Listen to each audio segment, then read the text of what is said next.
Hey, good morning. Good morning. Is that on? Hello, good morning. We are out of orders of service, which is great news. If you can share and pass a spare to the middle, I will capture those and we'll pass those out. Thank you.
All right, well, thank you. I didn't hear that at all.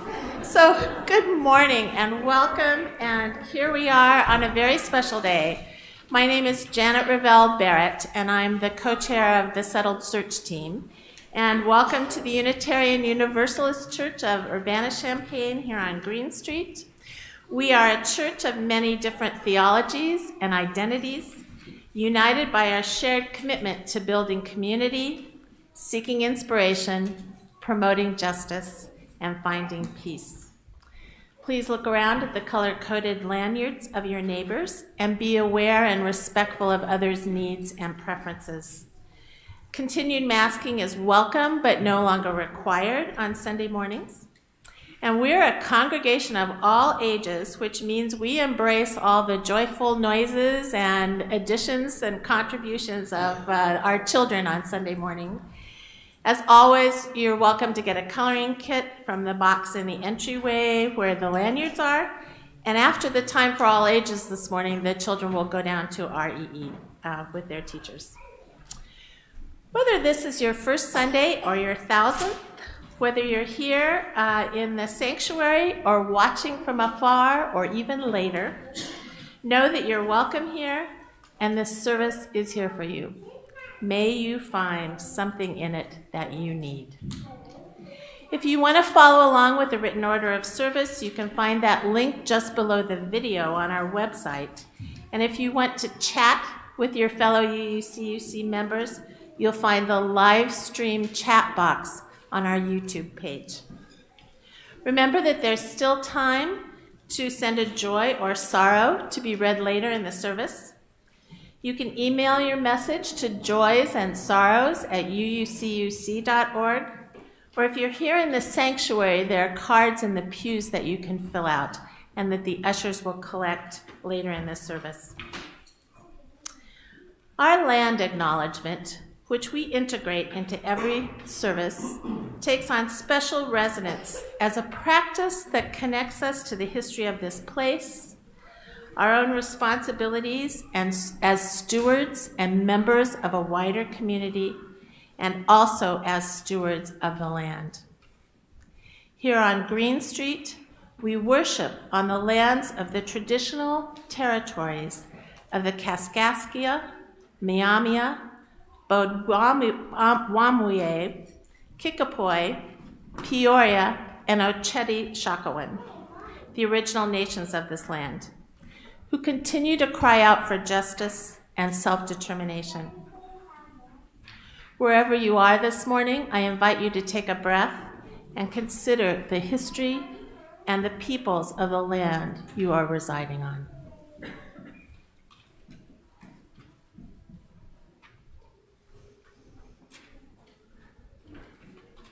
May we always remember where we are, the sacredness of this place, and the many people, human and otherwise, who belong to it. This morning is a Sunday we have anticipated for so long as we welcome our ministerial candidate, Beth Monholland. I see some pointing Oh, did I forget the prelude? Oh my gosh, I got so excited. All right, we'll have a prelude, and then I'll welcome our ministerial candidate.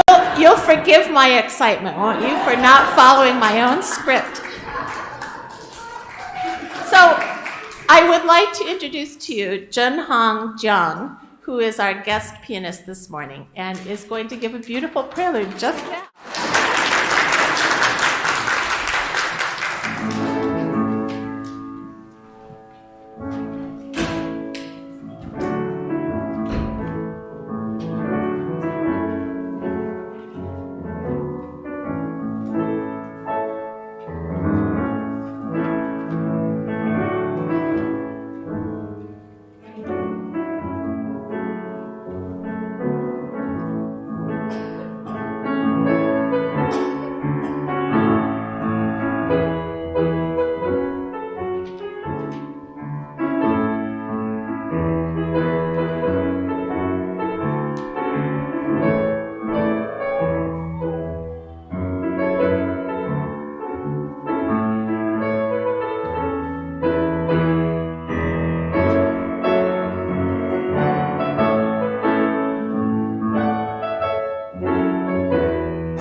Thank you, Junhong. That was beautiful, and we're so glad to have you here.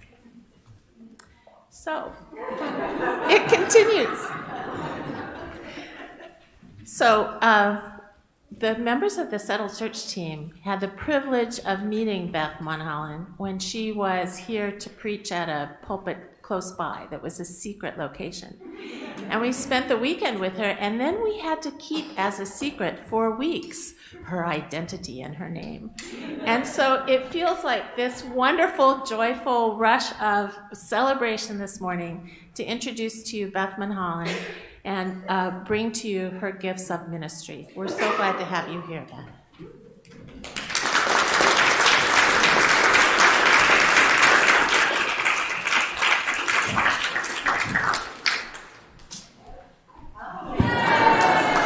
They gave me a step stool. Good morning. Good morning. Oh, you all, it is such a joy and honor to be with you. Thank you, Janet, and the entire search team for this process. Thank you for having me. I'm going to move this because I'm going to knock it off if I don't. Today, as we begin this week together, I want to tell you that I am overflowing with joy and gratitude for this entire community. And that is the theme of today's message, is why and how we come together as people to serve one another. And so, as we start this week together, I also want to say, in the serendipity of the universe, I was so overjoyed when I walked in and saw the phoenix in the middle of the rose window. That is an image that is especially important to me, although nobody knew that. And so I thought it was fitting to say, as a community, we are always reforming, we are always setting each other on fire in some way to make things new. And so today, as we start a new journey together, I want to thank you for setting my heart on fire to be with you in this place and in this space. And so, as fire seems to be the theme, I'll invite Tanya Hodges to come forward to light our chalice.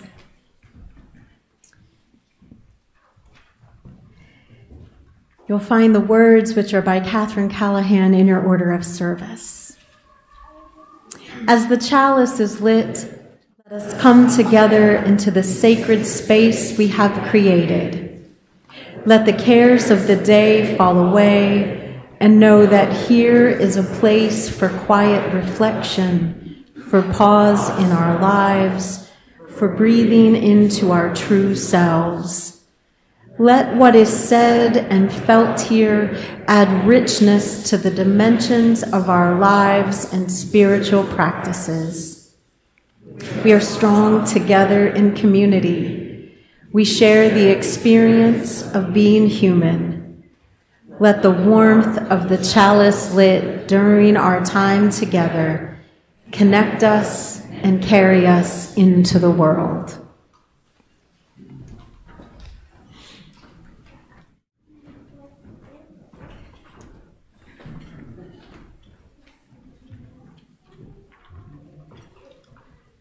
Now I invite you to stand, if standing is comfortable for you, and join in singing hymn 346 in the gray hymnal, Come Sing a Song with Me.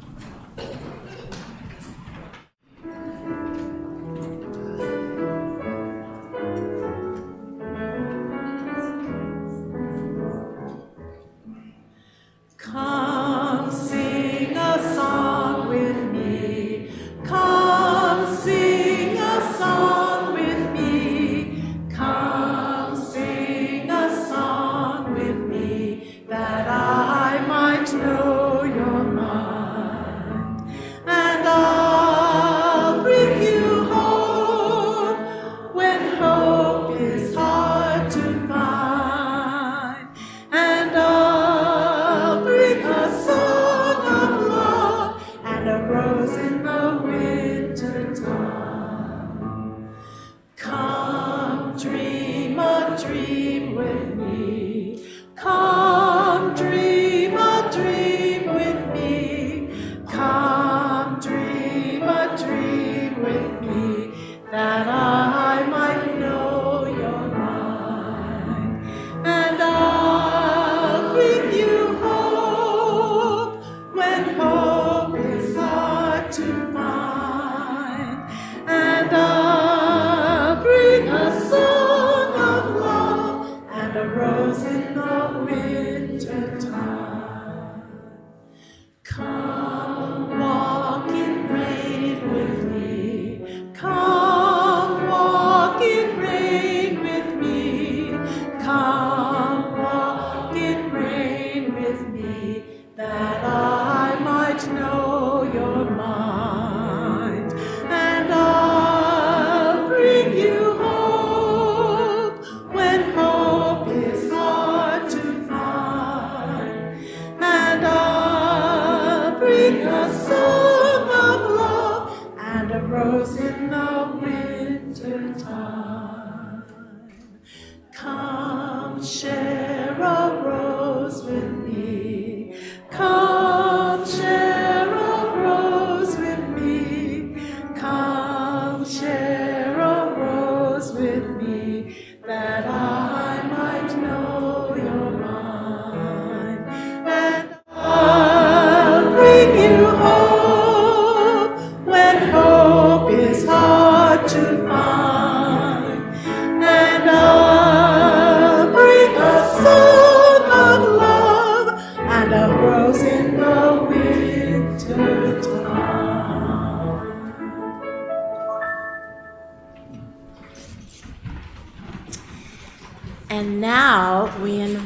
the children and the young of all ages to come up front because MR has something very special they've planned for a contribution from the children. So come on up to the front.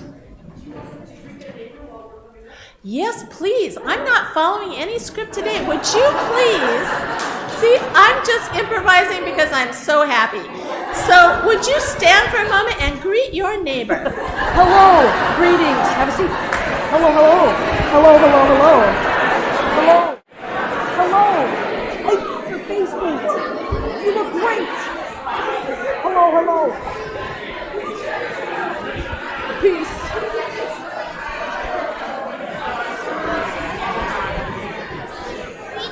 I was typing here, right?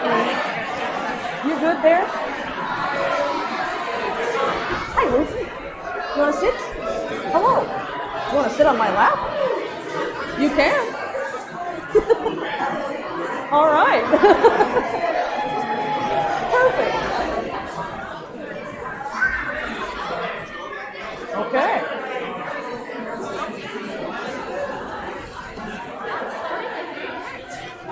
Okay, I'm going to ring got the a bell. child Want to in my help me ring the bell? Oh. Ooh. That was exciting. And thank you, MR, for helping me keep track of myself. Absolutely. Good morning, friends. Hello, good morning. How are you? Good. Have you heard Beth say a word that starts with a C a couple of times today? Do you remember what that word was? Were you listening? Community. What does it mean to build community? Yeah.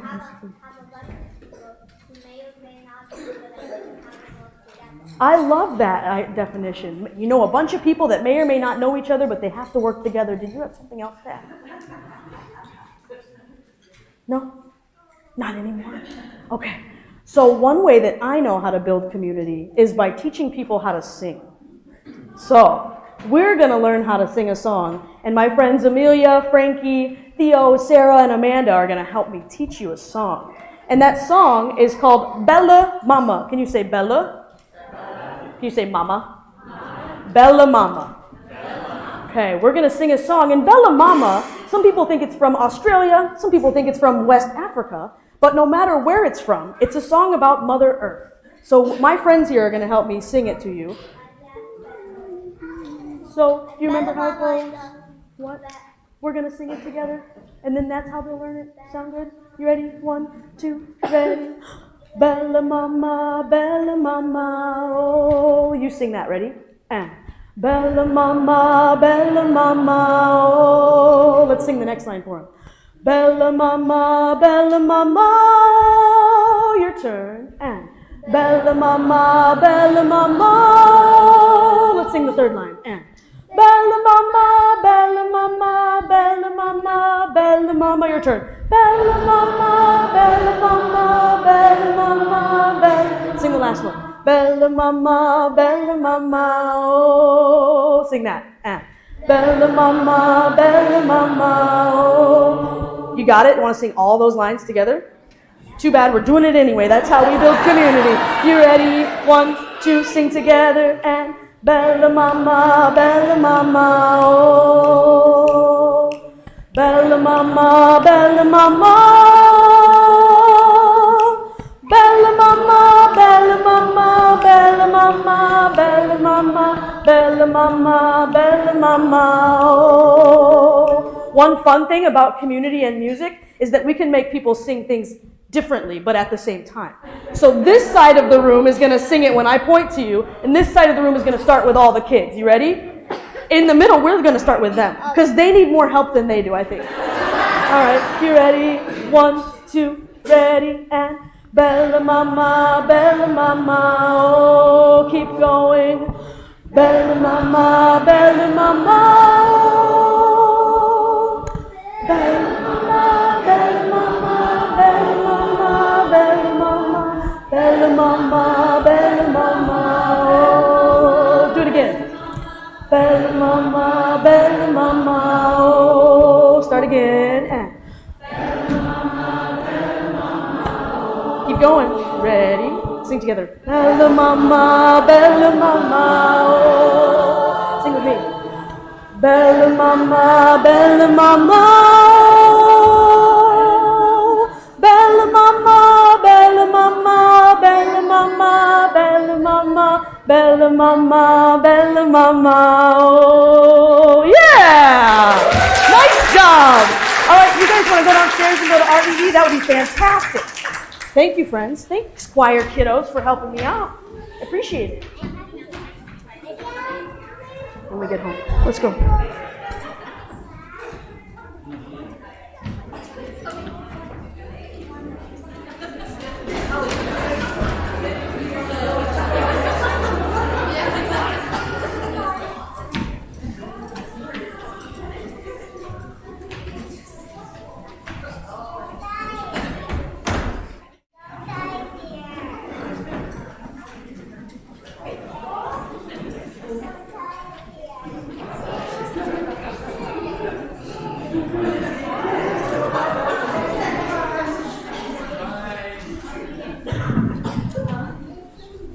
It's wonderful to be able to stand up here and just listen to you all.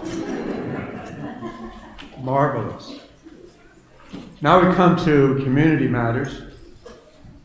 Our announcements this morning focus on a full roster of events in honor of our candidating week. Please look for the insert in your order of service that provides the time and place for opportunities to meet with and talk with Beth. I've noticed that this is the sheet of paper. Take it home and get out your magnifying lens. And you'll find something that you would like to come to and enjoy with Beth. I want to draw special attention to the events marked in bold type, which are open to any member or friend or guest of the congregation. This afternoon, we will hold an open forum from 2 to 4 p.m. in Fellowship Hall. During that time, you can talk with Beth. During the week, we are offering 2 additional forums via Zoom. One on Monday, that is tomorrow, at noon, and the other Wednesday at 5 p.m. The link for these events can be found in the church website under the banner Time with Beth Mulholland, and that is front and center when you first get on the website, so you can't miss it. On Saturday, we'll hold a potluck picnic and open forum at Ambooks Park in Urbana on East University from noon to 2 p.m. Additional details can be found in the schedule. Finally, the search team invites your participation next Sunday, April 30, in the service following by the important congregational vote to call our next settled minister. We strongly encourage all who can attend in person to do so. We will also set up opportunities for congregants to vote on Zoom, but it is important to notice that anyone voting remotely must have their own device to vote. That means essentially that I can't borrow Ann's iPad after she has voted.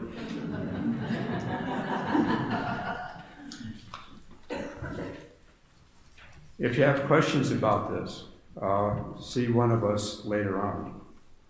Now drawing your attention to our weekly offering, we as Unitarian Universalists acknowledge that our circle of care doesn't stop at our church doors. We are deeply connected to the community we find ourselves in and in the entire world. Each Sunday, in recognition of our very real interdependence and reliance on each other, we pass the plate and share our offering with an organization doing the work of justice in the world. For our April Sundays, we are sharing our plate with the Champaign County Court-Appointed Special Advocates, or CASA, a local nonprofit that supports and advocates for children in foster care. The work they do provides stability, connection, and basic human kindness to kids who are going through some of the hardest months or years of their lives. You can give by text or through the online portal on the website, or if you're here in the sanctuary, the basket will be passed and checks can be made out to the UUCUC. Half of what you give will go towards sustaining the work of this church. The other half will go directly to CASA. We invite you to give whatever is generous for you, and know that anything you contribute will be gratefully received and put to use helping make a real impact for people who need it. The basket will now be passed.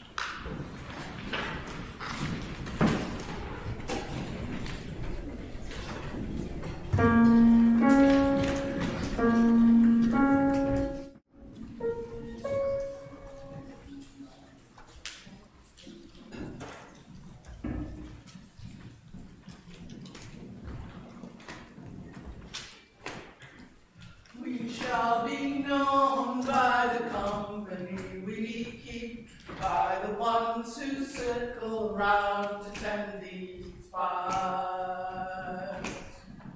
We shall be known by the ones who sow and reap the seeds of change alive from deep within the earth. It is time now. It is time now that we thrive. It is time we lead ourselves into the well. It is time now, and what a time to be alive. In this great turning we shall learn to lead in love. In this great turning we shall learn to lead in love. We shall be known by the company we keep, by the ones who circle round to tend these fires. We shall be known by the ones who sow and reap the seeds of change alive from deep within the earth.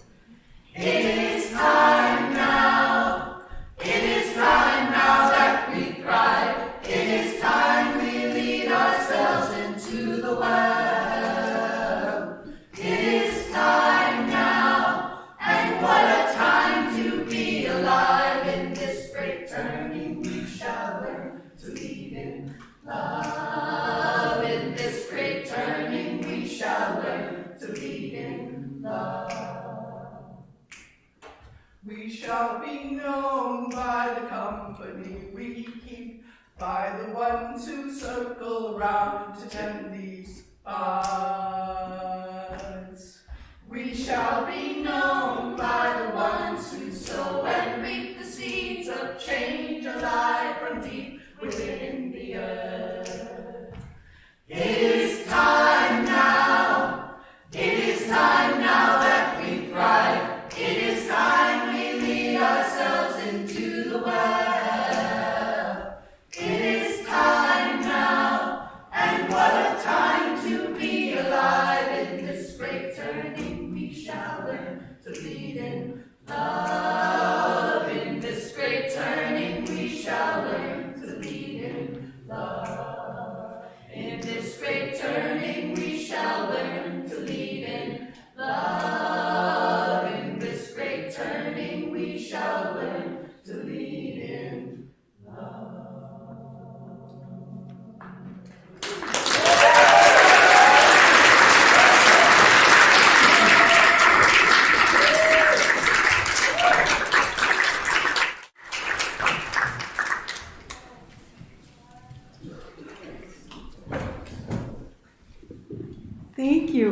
Oh, that is one of my favorites. It was so beautiful. As a reading this morning, and on the theme of community, I wanted to share a reading that was also about our broader community, our connections to this earth. So you have an excerpt if you need to follow along. I invite you also, if you're comfortable, to just listen and let the words sink into your heart. This is titled Forest Community, and it is by Faye Orton Snyder. She writes, "When I go to the woods, or when I walk in the early morning near the lagoon and watch the sunrise behind a favorite tree, my appreciation of the invisible deep root system is a part of every visit. I sense all that I cannot see. A root system that can be as massive as the trees themselves, how the roots grow into tangles below the forest floor, seeking what they need, nutrients and water. I know, too, that every tree carries within itself reminders of old wounds, scars that are invisible to me, scars which have been absorbed and integrated into the body of the tree, patiently covered by its growing edge, little by little, year after year. And I remember that new roots and the old gnarly roots are all part of the family of life that extends above and below the forest floor. Like a forest, what sustains the members of a community and a family can often be felt but not directly seen. So much happens below the surface in the work of undergirding, supporting, and delivering. When I think about the world's forests being clear-cut for short-term economic gain, I wonder if we know that what we are doing above is having a real impact on the community below. I know how easy it is to do things on the surface without regard for the depth that is also present. A disregard for the wholeness of the forest is the tragic result. Likewise, when we pass through each other's lives without care for the depth of the lived, traditions gathered, memories made, prayers answered, challenges met, and outcomes received, we sever the deep down things. Those things that are hidden down deep inside each of us is what we stand on, what keeps us close to our birthright gifts, what allows us to remain strong fabric of the examined life. Our root system is the wisdom we carry. And it is in community that we help one another find and celebrate the root of our own story, our strength, survival, and need for one another. Like a forest, we thrive together because we share a world.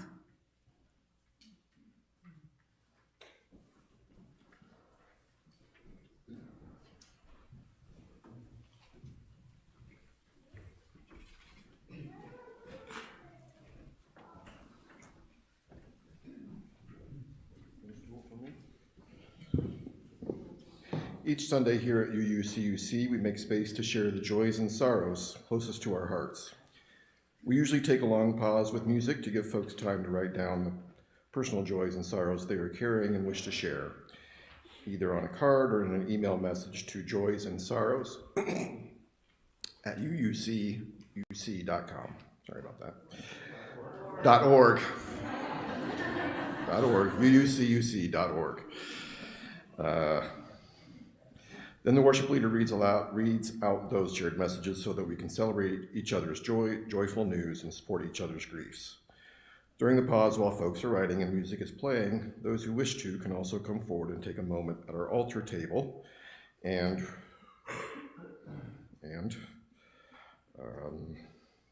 take a moment at our altar table or at the table near the center of the sanctuary. Many Sundays we have candles to light, but this Sunday we have glass beads and flower petals. You are invited to place into a shared vessel of water. The stones will sink to the bottom and ground us. The petals will float, balancing delicately between water and air. Together we'll hear our blessing song, Longtime Son, and while we listen and sing, you are invited to write the joys and sorrows you would like to share. And if you wish to, you can come forward to place your stone or flower and leave your card in the basket.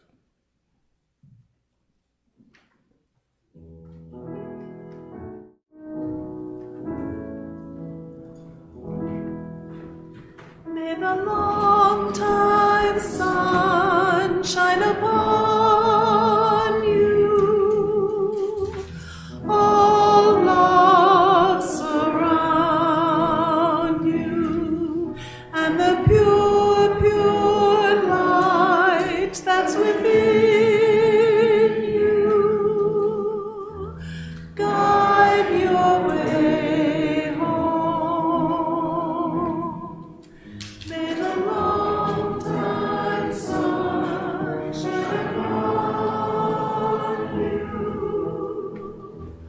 All love surround you, and the pure, pure light that's within you guide your way home. May the long time sun shine upon you. All love surround you, and the pure, pure light that's within you guide your way home. May the long time sun shine upon you. All love surround you, and the pure, pure light that's within you guide your way home.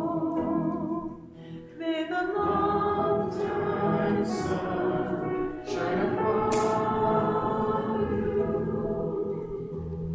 All love surround you, and the pure, pure light that's within you guide your way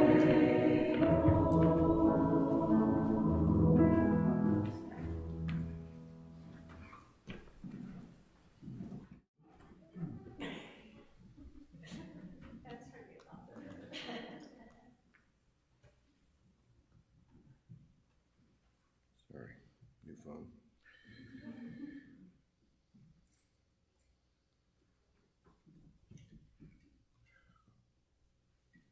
Okay. From Julie Lau, please continue to keep our friend Liz in our thoughts and prayers. She made it through her surgery on Friday with just 2 hours on bypass and now is in ICU. We hear she's enjoying chocolate pudding, which is a good sign. Agreed.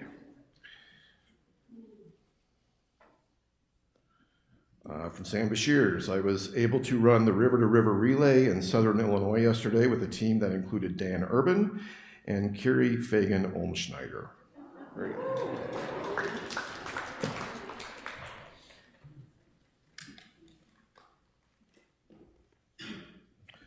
Joy, doesn't say from who. Thanks 1 million times to Julie Lout, who organized this coming week's Reproductive Justice Week. You rock.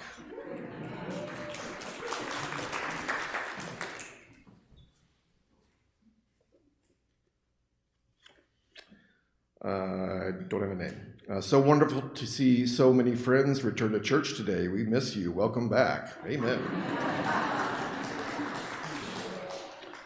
From MR, there's something rejuvenating about singing with the kiddos on Sunday morning. Thank you, parents, for sharing your kids with me.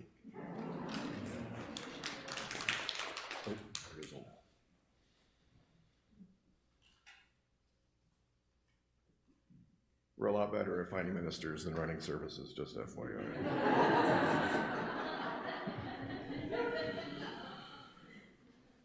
Yep, I close that.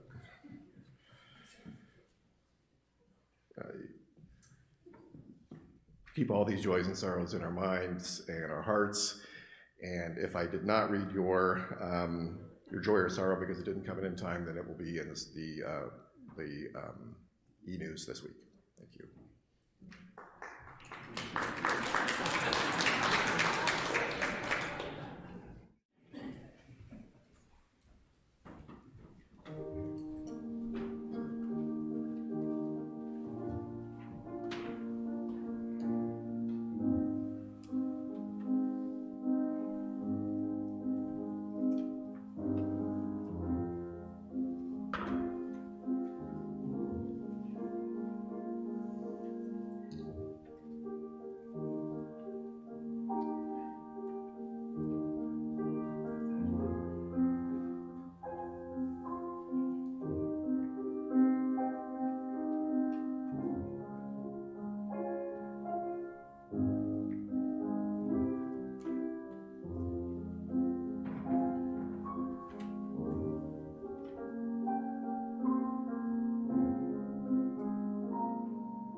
Hello again.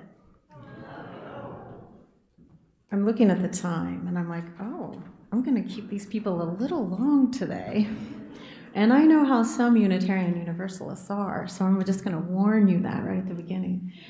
But I'm not going back to my Baptist and Pentecostal roots, so I won't keep you here for 2 hours. You're welcome. So I started running, and I do use the term loosely in regards to myself, about 12 or 13 years ago. My husband and several friends and I were starting to feel the effects of our sedentary mid-30 lives and thought, we should do something about that. So one of my friends and my husband, both of whom had been athletes when they were younger, were like, hey, wouldn't it be fun if we did a couch to 5K? And I thought, no, but how bad could it be? Y'all, it was awful. I hated running. I thought it was the dumbest thing anyone could ever do. And I distinctly remember saying out loud at the end of the summer, when I ran my first official 5K, I will never run farther than that.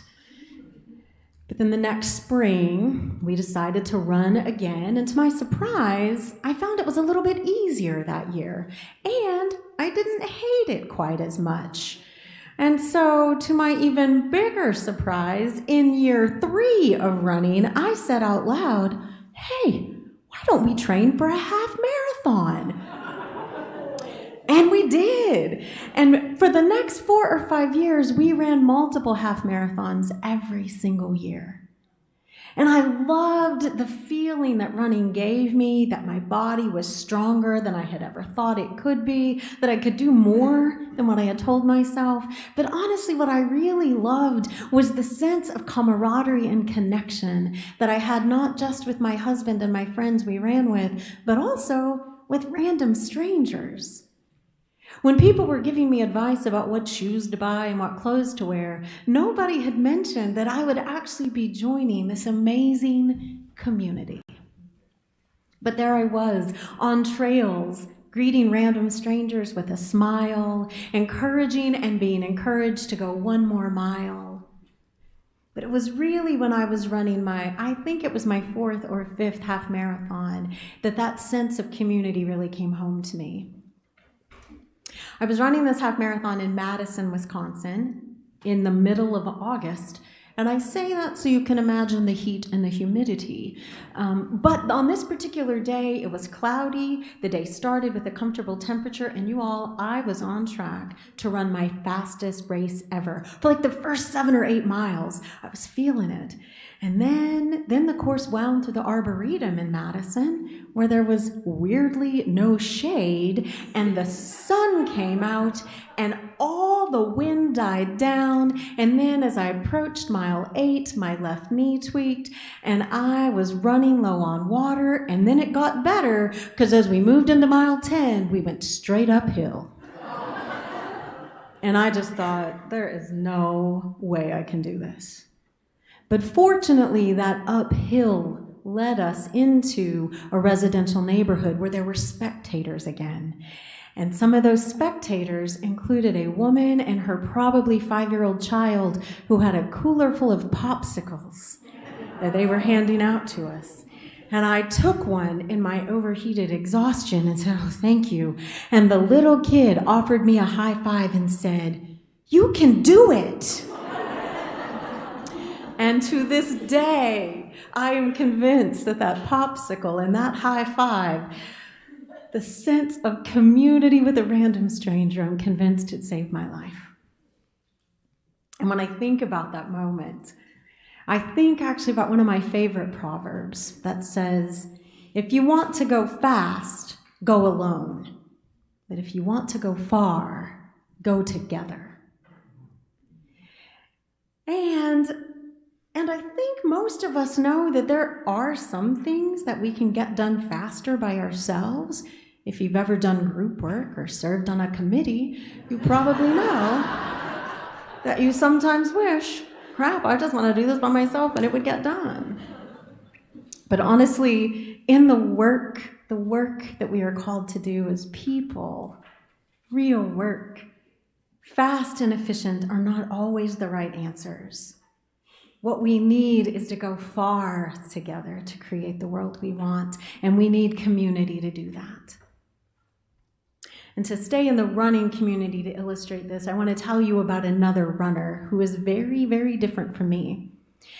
Her name is Shailene Flanagan. I don't know if anybody here are running fans, but Shailene Flanagan was a professional runner. She retired actually in 2019. But she won the Women's New York City Marathon in 2017 at a pace of 2 hours and 26 minutes, which is faster than some of my half marathons. That's why she's an elite runner, everybody. But Shailene Flanagan turned pro in 2004.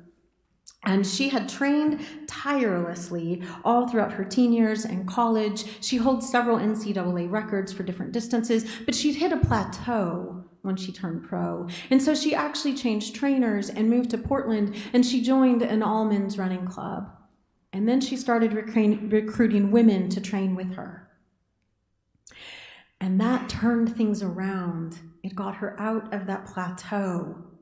Because while she had been a competitive runner and training in all different kinds of ways, she shifted her focus to community building in her training. And what happened is she ended up with those other women, creating a training program that focused on nurturing each other's talent to elevate them beyond what they thought they could do alone. And it worked, you all, because each of those women in that club ended up, all of them, going on to several different Olympics. They hold world records in different distances. And as I already said, Shailene Flanagan ended up winning the New York Marathon in 2017. But she also went to the Olympics in Rio in 2016. And it was while she was training for the Olympics and actually doing an Olympic trial in early 2016 that the kind of community she nurtured became really clear. The story about it was recounted in a New York Times article in 2017 after she won the New York Marathon.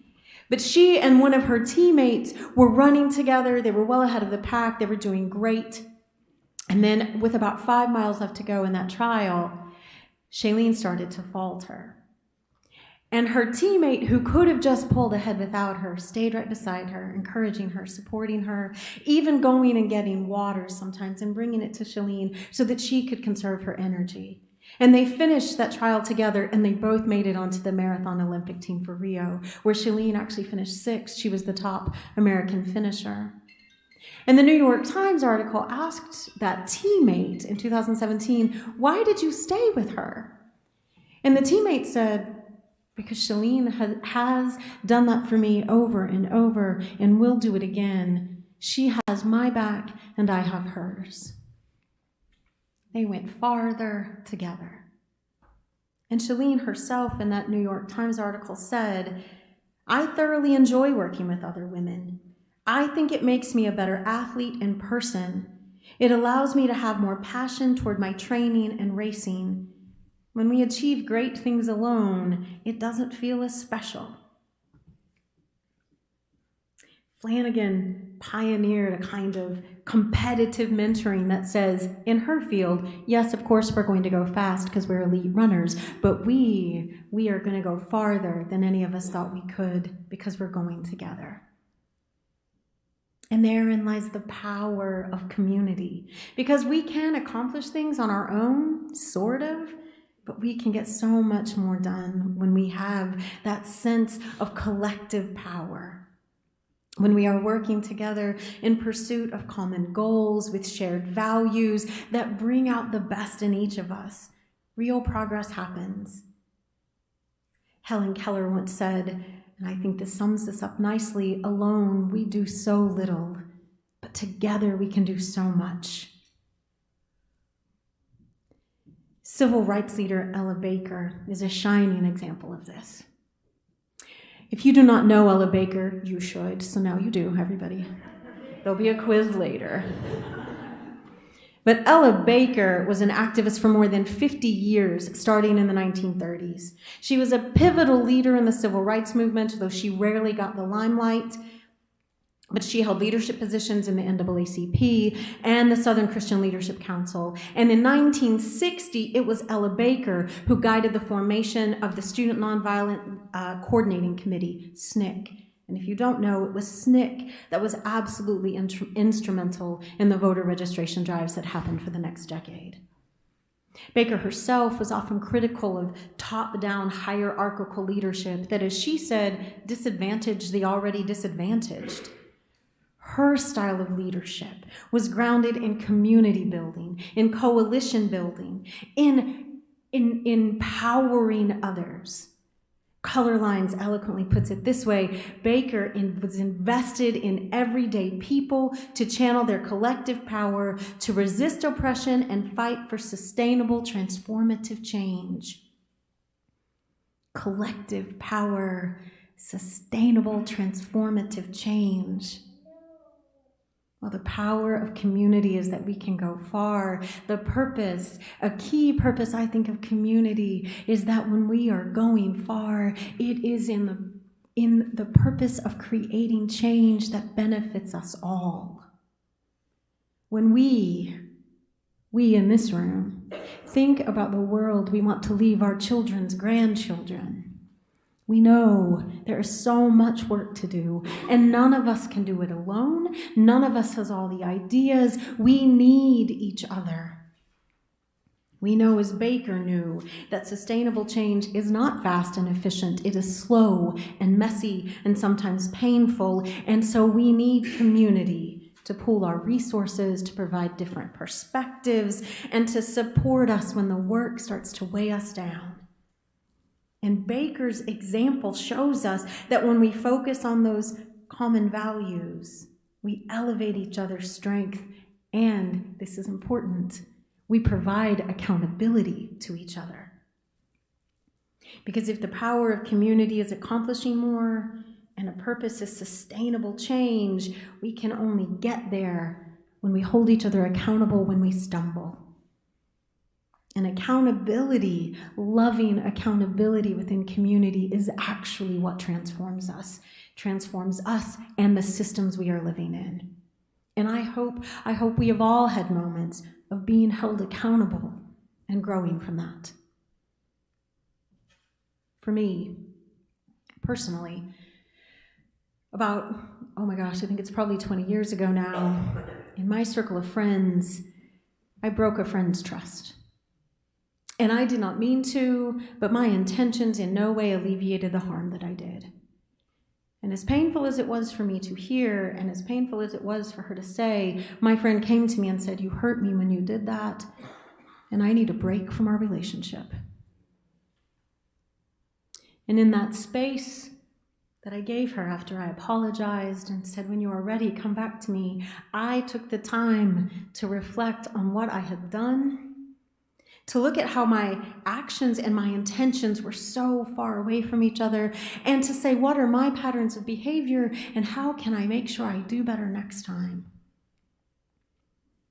And from that, I became a better friend, not because of the mistake, but because I was held accountable for it. And while our friendship was never the same again, we were able to repair it because of that accountability. There is another side to community, though, that I do want to lift up here. And it is our very human tendency to build communities by building walls that keep other people out. It's a basic human need, our need to belong. We need to belong the way we need food and shelter and water, but that has meant over and over in the history of humankind that we create circles and say, this is for us, that is for them, and we do this us and them over and over and over again. And we have only to look at our current geopolitical landscape to see what the real tragic results of that are. But we can, and our Unitarian Universalist faith calls us to widen our circles. And while it isn't easy, the kind of community building that breaks down walls and widens circles, it's not easy, but it's necessary. It's necessary for us to be uncomfortable, to let go of our notion of who others are. It's necessary to be vulnerable, to admit when we make mistakes, to be held accountable, to find common ground among our differences. And let me be clear, I am not talking about the kinds of differences, to paraphrase James Baldwin, that say, my views dehumanize you and oppress you. If somebody's difference of opinion dehumanizes us and is the root of our oppression, there is nothing common ground can do to fix that. That needs to be changed. But if we have shared values and the difference in view is just how we get there, then we can figure out how to work together. A few months before the 2016 presidential election, I read a news story in American Al Jazeera that actually highlighted a community that was doing just that, bridging the differences, not erasing them, but working with and through them.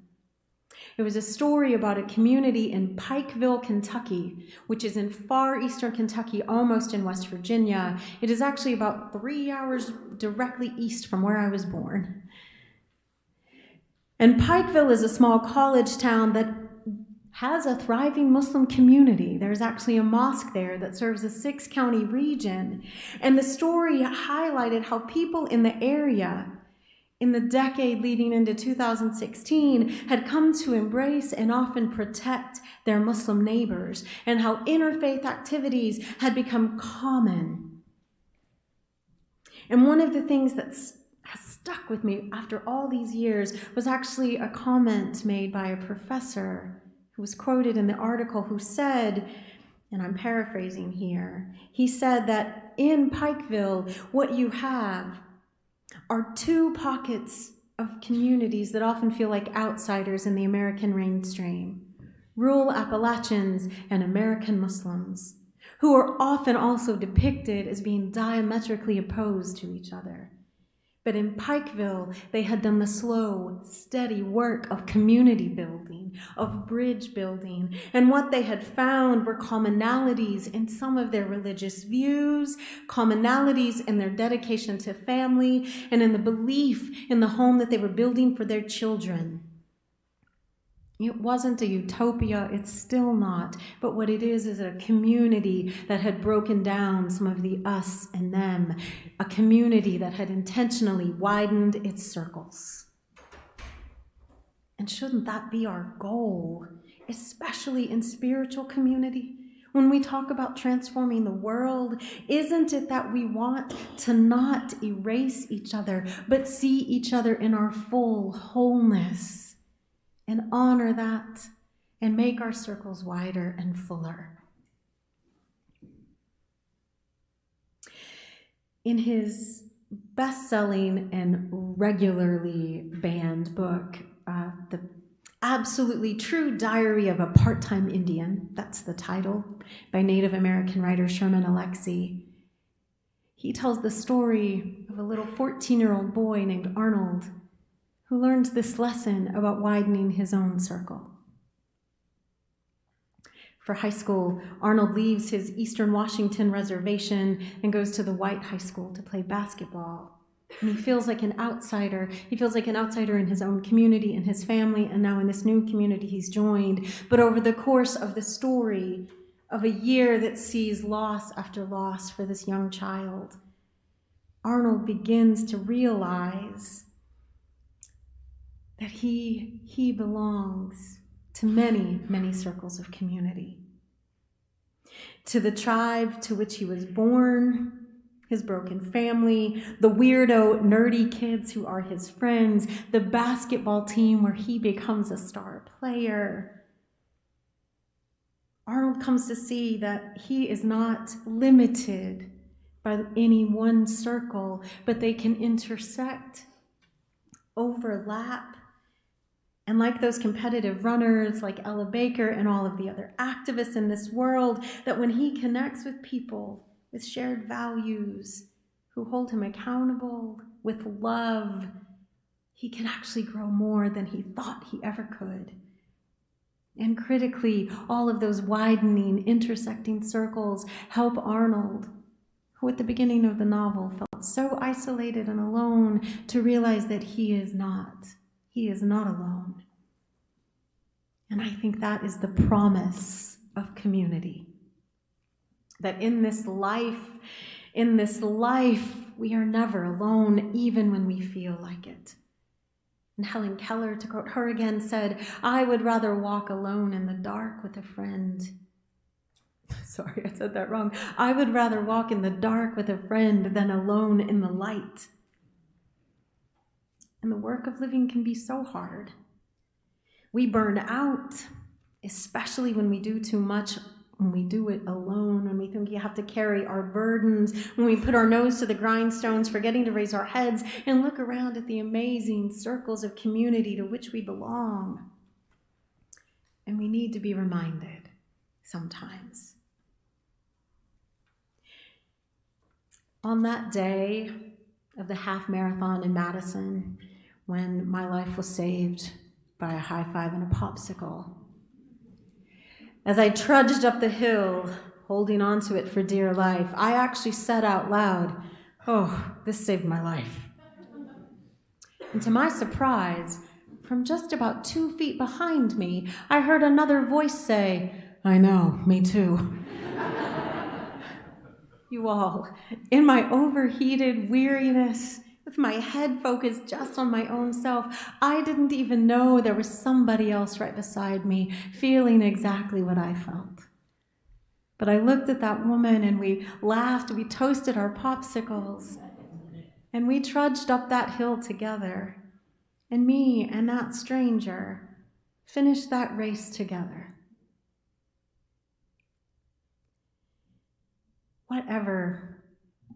Whatever this day, this month, this new year is going to bring for any of us. We know it's going to bring some sorrows. We know it's going to bring challenges. But friends, it will also bring some joys.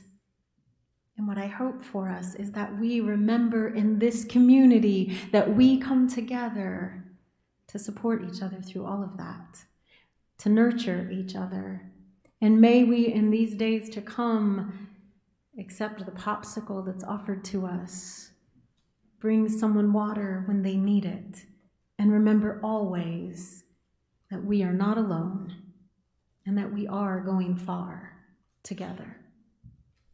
May it be so.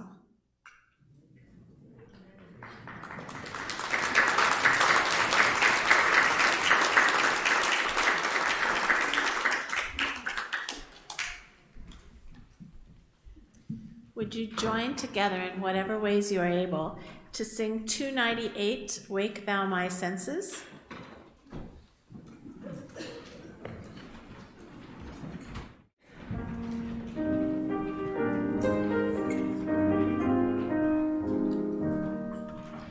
Wake now my senses and hear the earth call. Feel the deep power of being in all. Keep with the web of creation your vow. Giving, receiving as love shows us how. Wake now my reason, reach out to the new. Join with each pilgrim who quests for the true. Honor the beauty and wisdom of time. Suffer thy limit and praise the sublime. Wake now, compassion, give heed to the cry. Voices of suffering fill the wide sky. Take as your neighbor both stranger and friend, praying and striving their hardship to end. Wake now my conscience, with justice thy guide. Join with all people whose rights are denied. Take not for granted a privileged place. God's love embraces the whole human race. Wake now my vision of ministry clear. Brighten my pathway with radiance here. Mingle my calling with all who will share. Work toward a planet transformed by our care.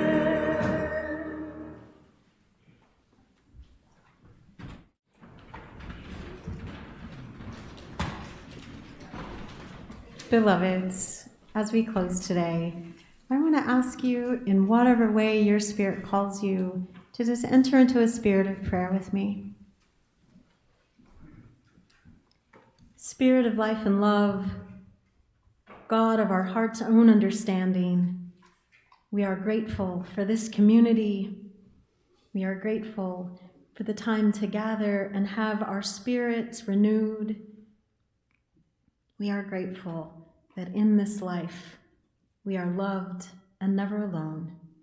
Let us carry that sense of belonging with us in each moment of the days to come. Amen.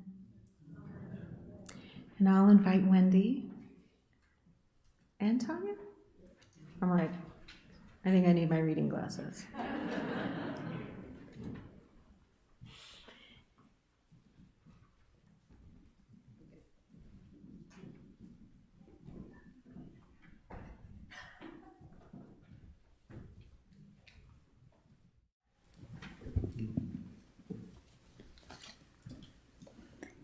We're extinguishing the chalice. We extinguish this flame, but not the light of truth, the warmth of community, or the fire of commitment. These we carry in our hearts until we are together again.